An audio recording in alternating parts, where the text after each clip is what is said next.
आज मैं आपको ना 7th चैप्टर कोऑर्डिनेट ज्योमेट्री करवा रही हूँ। उसमें आज कवर करूँगी मैं डिस्टेंस फार्मूला। मैं साथ साथ में बताऊँगी कि डिस्टेंस फार्मूला ऐसे कैसे बना। जैसे कोऑर्डिनेट ज्योमेट्री आपने 9th क्लास में पढ़ा है, ऐसे X axis and Y axis यहाँ पर ये आपस में इंटरसेक्ट करती हैं सेंटर में, उसको हम रीजन बोलते हैं। रीजन में जो कोऑर्डिनेट्स होते हैं, मतलब अब्सिस्सा भी जीरो होता है और ऑर्डिनेट भी जीरो होता है। अब इसमें हमारे पास दो पॉइंट है पी और क्यू, हमने उनके बीच में डिस्टेंस फाइंड करना है। पी जो है वो 4, इसकी जो अब्सिस्सा एक्स की वैल्यू है वो 4 है और वाई की वैल्यू इसमें 6 है। तो ये पी के कोऑर्डिनेट्स 4 और 6 आ गए। हम जो एक्स की वैल्यू होती है उसको x1 ले लेते हैं और जो y की वैल्यू है उसको y1 रख लेते हैं। x1 जो है वो मेरे पास आ गया 4 एंड y1 हो गया 6। ऐसे ही एक पॉइंट क्यू है जिसके x की वैल्यू 6 है एंड y की वैल्यू 8 है, तो इसके कोऑर्डिनेट्स बन गए 6 एंड 8। मैंने p एंड क्यू में डिस्टेंस फाइंड करना है। अगर मैं ये राइट एंगल ट्रायंगल बना लूँ तो मेरे पास हो गया पी आर क्यू ट्रायंगल बन गई एक ना। मैंने पी क्यू फाइंड करना है, ये एक राइट एंगल ट्रायंगल बन गई। अगर मैं पी आर देखूँ, देखो आर तक मेरे पास एक्स की वैल्यू कितनी है 6 और पी तक मेरे पास वैल्यू कितनी है 4, और फिर पी आर का आपस में डिस्टेंस कितना हो गया 6 में से मैं 4 माइनस करूँगी तो 2 आ गया, चाहे मैं कह लूँ x2 माइनस x1 आ गया, है ना। ऐसे ही अगर मैंने क्यू आर का डिस्टेंस फाइंड करना है, ये वर्टिकल है, वर्टिकल मीन्स y की वैल्यू देखो ऊपर तक इसकी वैल्यू 8 है और यहाँ y1 है जो 6 है। अगर मैं इन दोनों में क्यू आर डिस्टेंस फाइंड करना है तो y2 में से y1 में माइनस कर दूंगी तो क्यू आर डिस्टेंस आ जाएगा। y2 मेरे पास है 8 एंड y1 है 6, तो इनका माइनस कितना हो गया 2, तो क्यू आर भी मेरे पास 2 आ गया।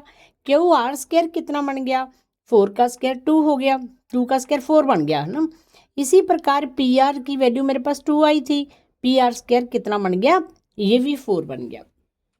और राइट एंगल ट्रायंगल में हमें पाइथागोरस का रूल पता है कि हाइपोटेन्यूज का स्क्वायर किसके इक्वल होता है, base square plus perpendicular square.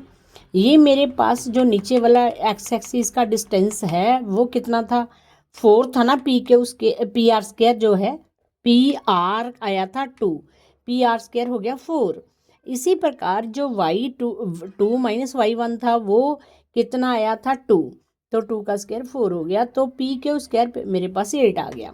देखो ऐसे ही मैंने ये डिस्टेंस फार्मूला आपको समझाने के लिए लिखा है कि 4 मेरा आया कैसे था, पहले तो 2 कैसे आया था। पी आर की जो वैल्यू x2 माइनस x1 थी ना, ठीक है ना, और क्यू आर की वैल्यू y2 माइनस y1 थी, तो उनका स्क्वायर किया तो बन गए पी आर स्क्वायर एंड इसका स्क्वायर किया तो क्यू आर स्क्वायर। और पी क्यू की अगर मैंने वैल्यू फाइंड करनी है तो ये स्क्वायर रूट दूसरी तरफ क्या हो जाएगा, पी अंडर रूट बन जाएगा। इसका मतलब डिस्टेंस फार्मूला हमेशा क्या होता है x2 माइनस x1 का square plus y2 minus y1 का स्क्वायर होता है। ये डिस्टेंस फार्मूला है जब हमने कोऑर्डिनेट ज्योमेट्री में किसी भी दो पॉइंट्स में डिस्टेंस फाइंड करना है तो एक पॉइंट के हम कोऑर्डिनेट को x1 y1 लिख लेंगे और दूसरे को x2 y2 लिख लेंगे और ये डिस्टेंस फार्मूला लगा देंगे। और इस 7.1 में आपके पास आएगा एक शब्द कोलिनियर। कोलिनियर होता है जो एक ही लाइन में लाई करे, जैसे ये लाइन है मेरे पास ए बी सी वाली, ये एक ही लाइन है। तो एक लाइन अगर हमें देखो ये भी है 3 पॉइंट है लेकिन इसमें लाइन नहीं है, इसको हम कोलिनियर पॉइंट्स नहीं बोलेंगे। जो एक स्ट्रेट लाइन में हो उनको हम कोलिनियर पॉइंट्स बोलते हैं।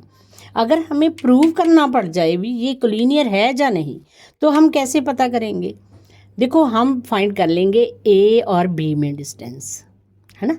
ए एंड बी में डिस्टेंस फाइंड कर लेंगे, बी एंड सी में डिस्टेंस फाइंड कर लेंगे, और ए एंड सी में डिस्टेंस फाइंड कर लेंगे। ए बी सी हम अपनी मर्जी से अपने पॉइंट्स को नाम दे देंगे। ए बी फाइंड कर लिया, बी सी फाइंड कर लिया, ए सी फाइंड कर लिया। अगर किसी दो डिस्टेंस जो हैं उनका सम तीसरे डिस्टेंस के इक्वल आ गया तो ये कोलिनियर है, क्योंकि इसमें देखो, इसमें A B and B C का अगर आप डिस्टेंस मेज़र करोगे और ए सी का करोगे तो ये बराबर तो आएगा नहीं। वट नेचुरल है कि A B plus B C का डिस्टेंस ए सी से ज़्यादा होगा, तो फिर वो कोलिनियर नहीं रहेंगे। मतलब अगर आपने 3 पॉइंट्स को कोलिनियर प्रूव करना है तो आप उन पॉइंट्स को, एक को ए नाम दे दोगे, दूसरे को बी दे दोगे और तीसरे को सी दे दोगे।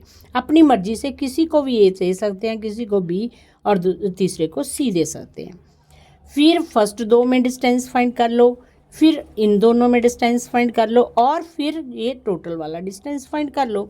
अगर तो किसी दो का डिस्टेंस तीसरे सम के इक्वल आ गया, तीसरे के इक्वल आ गया, तो वो कोलिनियर हो गए।